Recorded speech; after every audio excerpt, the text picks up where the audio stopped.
என் வாழ்க்கையில் ஒரு பிரகாசம் இல்லை, இருள் அடைந்தது போல் காணப்பட்டு கிடக்கிறதும், என்ன செய்தாலும் ஒரு இருள் என்னை சூழ்ந்து கொண்டிருக்கிறதும், இந்த இருளில் இருந்து எப்பொழுது எனக்கு ஒரு விடுதலை கிடைக்கும், எனக்கு ஒரு மாற்றம் உண்டாகும், எனக்கு ஒரு வெளிச்சம் உண்டாகும் என்று அநேகர் தேவ சமூகத்தை நோக்கி பார்த்து கொண்டிருக்கிறீர்கள் அல்லவோ?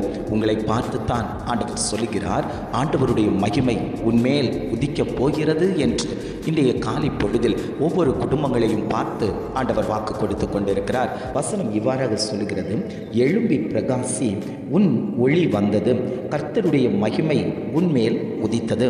ஆண்டவர் சொல்லுகிறார், நீங்கள் எழும்பி பிரகாசிக்க ஆரம்பிக்கும் போதே கர்த்தருடைய மகிமை உங்கள் கூடாரத்தில் வந்திறங்கும் என்று ஆவியானவர் இன்றைய காலை பொழுதில் குடும்பங்களை பார்த்து அவர் வாக்கு கொடுத்து கொண்டிருக்கிறார்.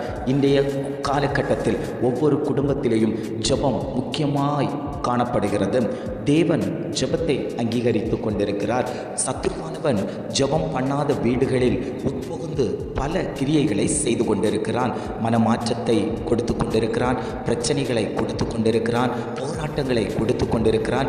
இதனால் அந்த குடும்பங்கள் இருளுக்குள் போக வேண்டிய சூழ்நிலையில் தள்ளப்பட்டுள்ளார்கள். ஆண்டவர் சொல்லுகிறார், எழுந்து பிரகாசி, உன் ஒளி வந்தது.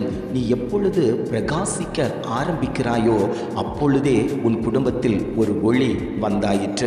நீ இருளிலிருந்து எழும்பு, உன் பிரச்சனையிலிருந்து எழும்பு, உன் போராட்டத்திலிருந்து எழும்பு. நீ அப்படியே இருந்து விடாத. நீ எழும்ப ஆரம்பிக்கும் போதே, நீ பிரகாசிக்க ஆரம்பிக்கும் போதே, நீ ஜெபிக்க ஆரம்பிக்கும் போதே, நீ துதிக்க ஆரம்பிக்கும் போதே உன்னை சூழ்ந்திருக்கக்கூடிய இருளின் அந்தகாரங்கள் வெளியேற்றப்பட்டு ஆண்டவராகிய தெய்வத்தின் ஒளி உன் குடும்பத்தில், உன் பிள்ளைகளுடைய காரியத்தில், உன் திருமண விஷயத்தில், உன் வேலை விஷயத்தில், உன் தொழிலில் அந்த ஒளி பிரகாசம் அடையும் என்று ஆண்டவர் ஒவ்வொரு குடும்பத்தையும் பார்த்து அவர் பேசிக்கொண்டிருக்கிறார்.